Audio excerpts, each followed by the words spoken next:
When is it okay to take stones from sacred sites or graves? Well, dag the ye bugus fáilte. Hi, hello, and welcome, Jon O'Sullivan from the Irish Pagan School.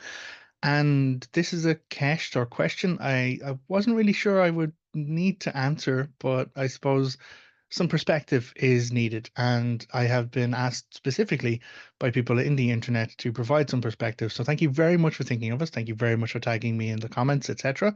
Um, but I thought it was best to really come at this from here, this platform, and to kind of take the time to talk about it. So, for those of you who don't know, there has been a kerfuffle around the world at the moment about certain individuals taking items, taking stones or marks from graves. I don't know if it's ancient stuff or new stuff or whatever, but really it does speak to an underlying issue here, which is definitely worth taking about. So, neat answer, not hard to say. When is it appropriate to take stones from sacred sites or gravesides? Never. It is never appropriate to take stones from sacred sites or grave sites or anything like that at all, or even to bring stones to sacred sites or grave sites, regardless of what you may feel or think, or regardless of your experiences, or even regardless of what the tour guide might be saying to you. Um, Everyone that we take on tours around Ireland are told really are taught a lesson, are taught a standard motto which exists for most people who do go off into the wilds outside of their territories, or even, those who live in inner city areas, and that is a concept of leave no trace. I learned about it in the Scouts, in the Cubs, coming up through like the Scouting Ireland, but it's not just Scouting Ireland or any kind of scouting organization. Anyone, any group, anybody who talks about traveling around in your native environment, in parks, anywhere at all, everywhere you'll see it, it's leave no trace. It's an underlying agreement, really, that engaging in the environment is available for you. Yes, absolutely. Connect with your locality, go out, get out of your cities, get out of your areas where you can, embrace nature as part of your process. Absolutely, but leave no trace. That is everything from leaving litter, but everything from also leaving marks of bonfires and such. And there's a number of reasons why, and I will kind of cover some of the technical sides before we go any further. First things first, most sacred sites upon the island of Ireland are archaeological relics. They are records of an old time. They have been assessed by archaeology. There's actually a fascinating resource drop here, archaeology.ie. There is a website there which lists off a whole, I think it's called the National Survey. Essentially, the archaeology.ie linked with the National Ordnance Survey in Ireland and pulled in the Ordnance Survey maps and then gave the longitude and latitude locations for as many records as they could of historical and archaeological significance on the island. You can actually load this historical environments viewer, is what it's called, and you can see the island of Ireland. You can zoom in on these little red and blue dots. It'll tell you where it is, what it is, everything from a stone in a field to a ruined church to mounds of a ring fort, which is barely visible if the grass has grown too high. All of this is crucially important because all of this has been invested in, and our people have invested in knowing what is around us so that we can respect it and we can honor it. Whether you're a pagan or not, whether you're an environment nut or a nature worshiper or not, there are kind of impacts that happen when we go through those places. And if we are not being conscious of the impact that we have, i.e., leaving no trace, then harm and damage can be done. That harm and damage is then passed down into the next generation, into the next cycle, and people will not be able to experience these places the way we have experienced these places. Maybe you're getting an idea of, like, where the long-term problem with this is. But John, like, if I just have a little fire, or I light my fire to honor my rituals, etc., and like that, the grass will grow back. Like, surely, what's the problem with having a fire? Well, scientifically speaking, there is a big fucking problem with having a fire, because we now have a ground penetrating radar which allows us to kind of map out a particular area and to check for energy kind of readings or the shifts in energy based on various types of deposits. This means that we can track ancient and ancestral fireplaces by going through this process. Unless, of course, someone has lit a fire there in the last few months, years, decade, Suddenly any opportunity to see if there were actually ancient bonfires on the hill of Tlachta is shot to shit because someone decided that they wanted to have their own little dance around fire and put it directly on the ground. There are rules about this. There's actually guidelines from environmental impact and archaeological impact surveys. You can have a fire, but you need to have it raised up off the ground in some form of barbecue device, at least a couple of feet off the ground, so that the heat damage won't impact the archaeological information below. But that's a small example of it. That's a very small example of fire having an impact. We need to look at other examples here where people think, well, I'm going to bring this crystal that means a lot to me and I'm going to travel and kind of bring it on pilgrimage. Yes, of course, absolutely. But then they decide to leave it in the cave of the cats, down the bottom in the darkness. Or they decide they're going to go climb up to Maeve's Cairn and leave it there. But it's just a stone. It's just a crystal. It's a gemstone. Yeah, but it's not native. It's not from our country. It's not from this environment. So again, who's to say that you have not spoiled the archaeology for that place for generations to come? 100 years from now, someone like, going through doing some conservation work or revisiting these sites comes across a piece of opal that's been wedged in down amongst the dirt and it's like, oh my God, maybe the ancient ancestors actually traveled around the globe and brought stuff back. Or maybe it was just someone leaving their offerings of gemstones. We've had to actually remove gemstones from the Cave of the Cats.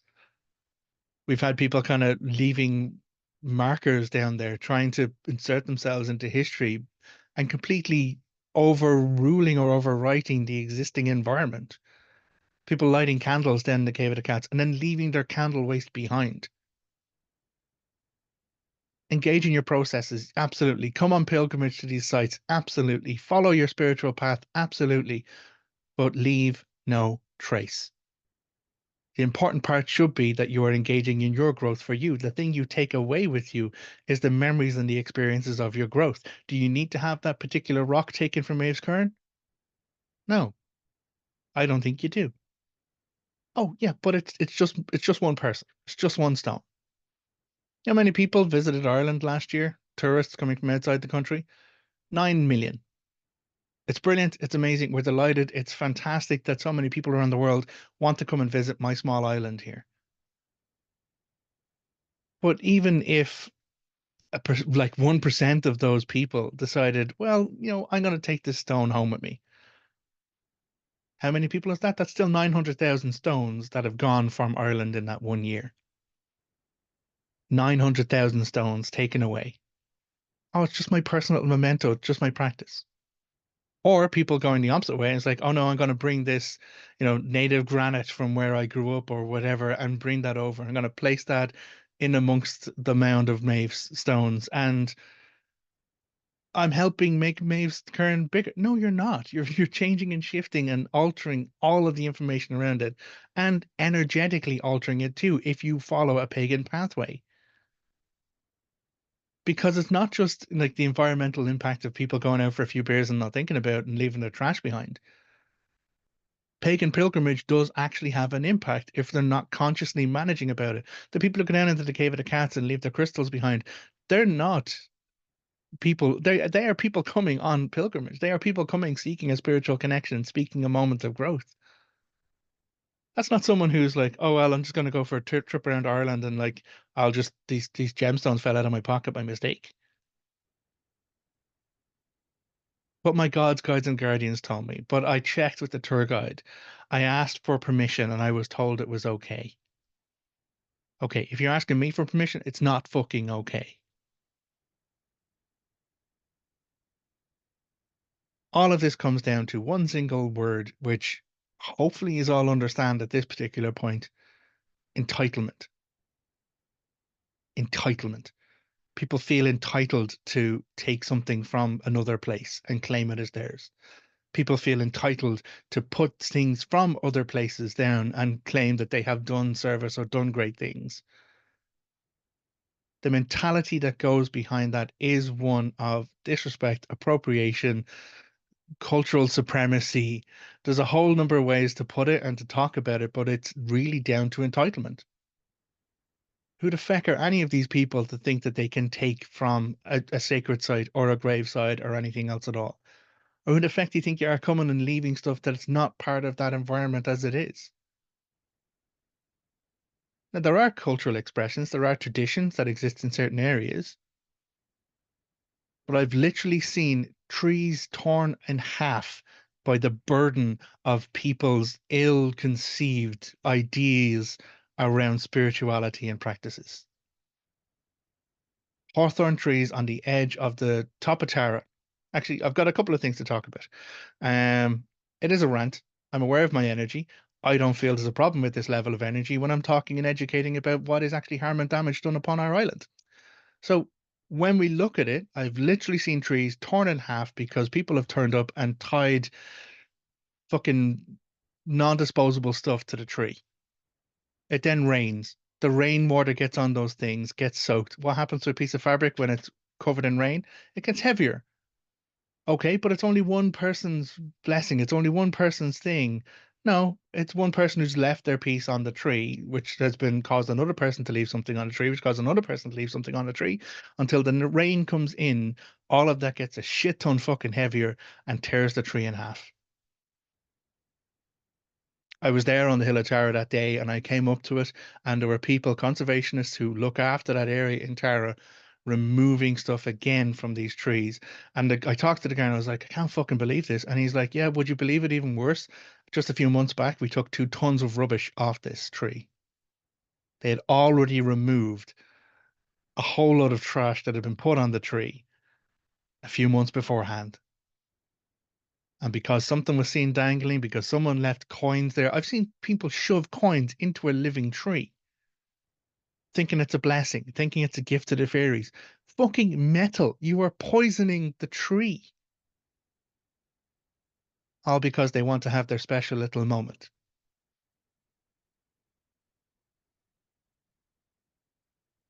I've seen people take, well, actually, sorry, I've seen the aftermath. I wasn't there at the time because I would have done something about it, or I like to believe I would have done something about it. I've seen the aftermath of people taking lump hammers to the Leah Fall on the top of Tara and then covering it in black paint. Now, either they're breaking a piece off of it to take it home, or they're in some way violating or anti-pagan in some way. We've seen the statue of Monona MacLear proudly displayed upon our coastline, taken down and stolen, eventually to be found and to be restored. So there is a whole extra level of intentional vandalism, intentional harm that's being done. I'm not equating that. That's an entirely other conversation. But it is this unthought of, unintentional level of entitlement. It's like, oh, well, no, I get to leave my little blessing, or I get to do this, or, the gods told me I can take from this island and take it away. 9 million people, 900,000 stones gone if even 1% decided to take something away because they felt connected to it.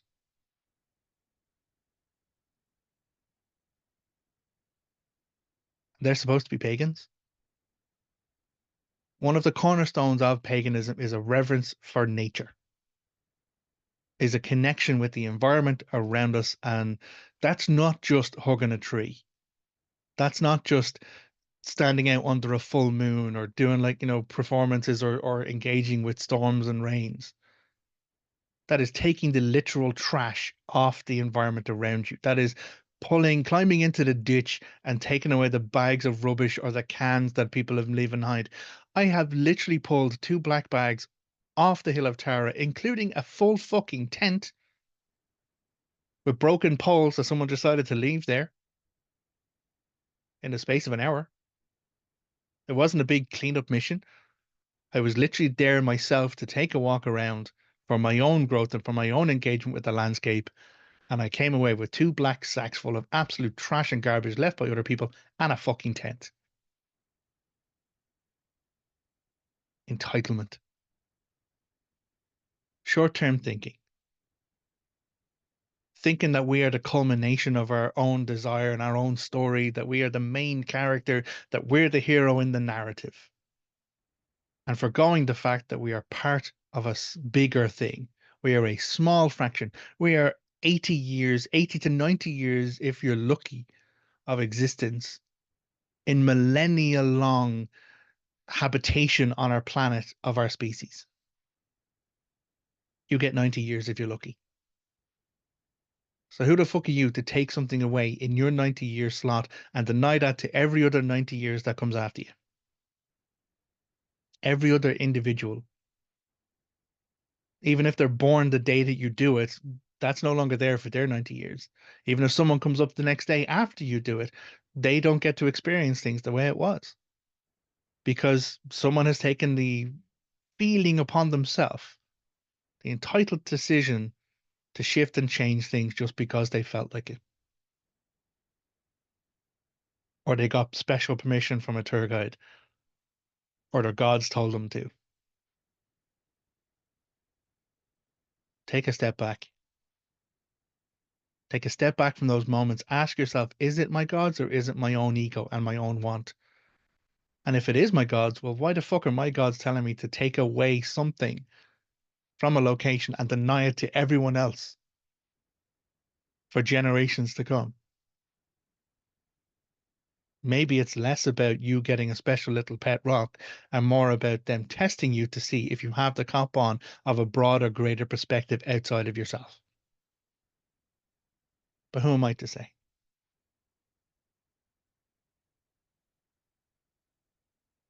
I'm angry about it, personally.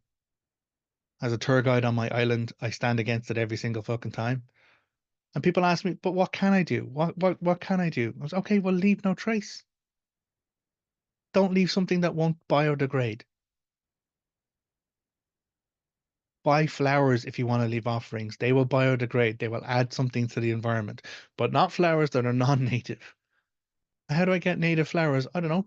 Pick them somewhere else in the field over. But I want to take something away. I want to have memory. Take a photograph. Write down a journal. Write a poem. Sit in the space. Enjoy the space, what it is. Align your energy with the location and take the experience away with you.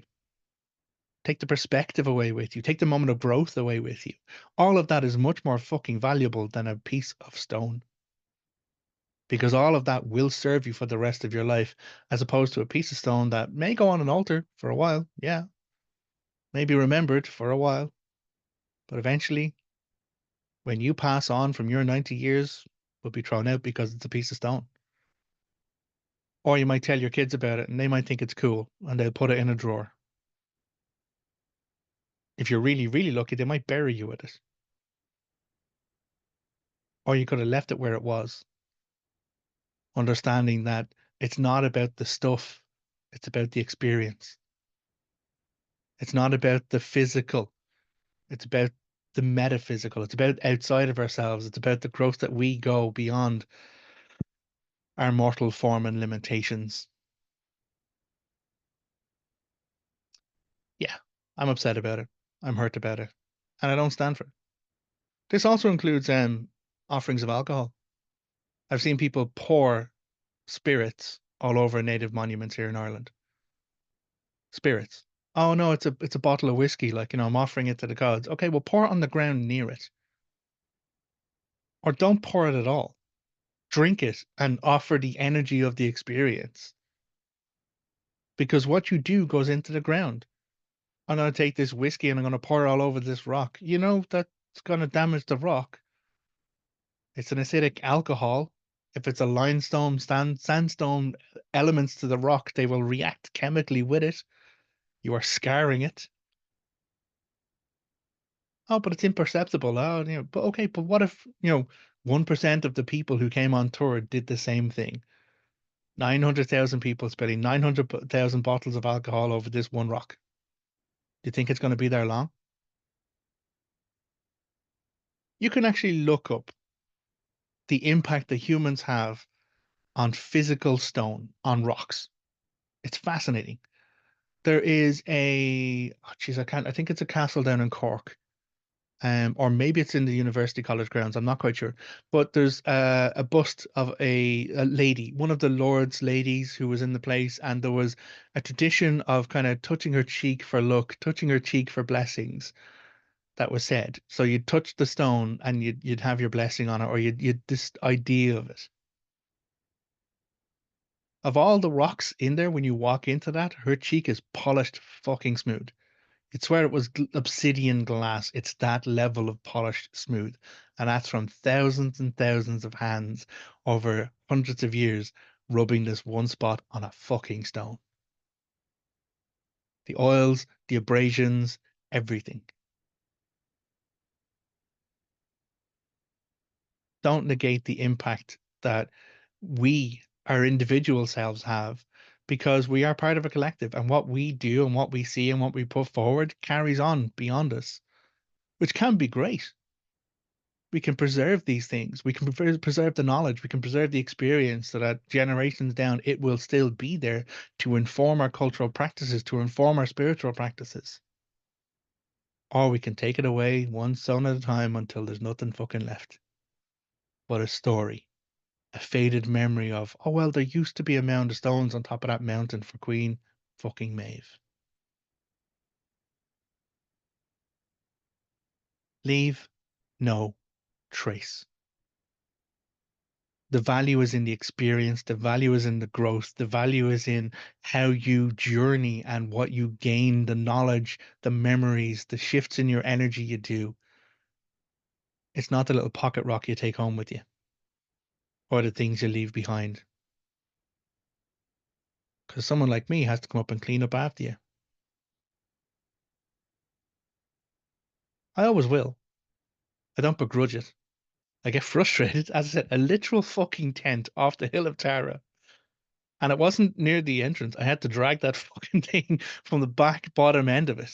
If you ever go on a tour with me on Tara, I'll actually include, I'll point out, if you say, where was the tent, John? I'll know that you've seen this video and I'll point you out that fucking place where I pulled that tent out from under the brush.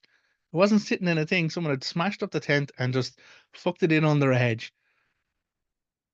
And I wrecked myself climbing in to get it, but I'm glad I fucking did. So thank you. Again, thank you very, very much to all of the people who tagged us in social media, tagged this Irish Pagan School in TikTok and YouTubes and etc. Appreciate it. We were aware of it, and it was something I had to take a bit of time to build up to because I was angry. But I had to make sure that my anger was righteous, that I wasn't just going to have a go at one particular person over there. My problem is not with a one particular person. My problem is with the mentality of entitlement, or the holier than thou attitude that some pagans have to, well, I revere and honor nature, so I can do this because I know better. If you're still leaving a trace, you might know better, but you're not doing better. So again, Gaurav Mila Magat, thank you very much for being with us here at the Irish Pagan School.